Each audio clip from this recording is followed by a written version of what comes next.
بسم اللہ الرحمن الرحیم۔ السلام علیکم ورحمۃ اللہ وبرکاتہ۔ اردو چینل کے ناظرین کو خوش آمدید کہتا ہوں۔ فرینڈز، آپ کو پتہ ہے کہ سعودی عربیہ کے مختلف شہروں میں کچھ دنوں سے بارشوں کا سلسلہ جاری ہے۔ اسی دوران ایک چھوٹا سا واقعہ پیش ہے جو آپ لوگوں کے ساتھ شیئر کرنے جا رہا ہوں۔ ایک ملک کی عزت اور وقار کا باعث ہوتا ہے۔ بنگلہ دیشی صفائی کارکن نے محمد ملتزم نے دمام شہر میں ایک موسلادھار بارش اور تیز ہواؤں کے باعث سعودی پرچم زمین پر گرنے پر اسے فوراً ہی اٹھا لیا اور اپنے کاندھے پر رکھ لیا۔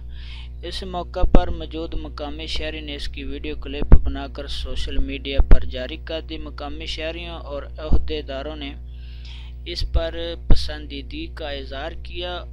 الشرقیہ کے میئر فہد الجبیر نے بنگلہ دیشی کارکن کے اعزاز میں ایک تقریب منعقد کی، اسے توصیفی سند پیش کی اور سعودی پرچم سے پیار پر اس کا شکریہ ادا کیا۔ بنگلہ دیشی کارکن نے کہا کہ یہ پرچم پوری دنیا میں منفرد ہے اور اس پر کلمہ توحید لا الہ الا اللہ محمد رسول اللہ تحریر ہے، جس کا احترام ہر مسلمان پر فرض ہے، ہر مسلمان پر واجب ہے، اور اسی احترام میں میں نے اس کو اٹھا کر اپنے کندھے پر باندھ لیا۔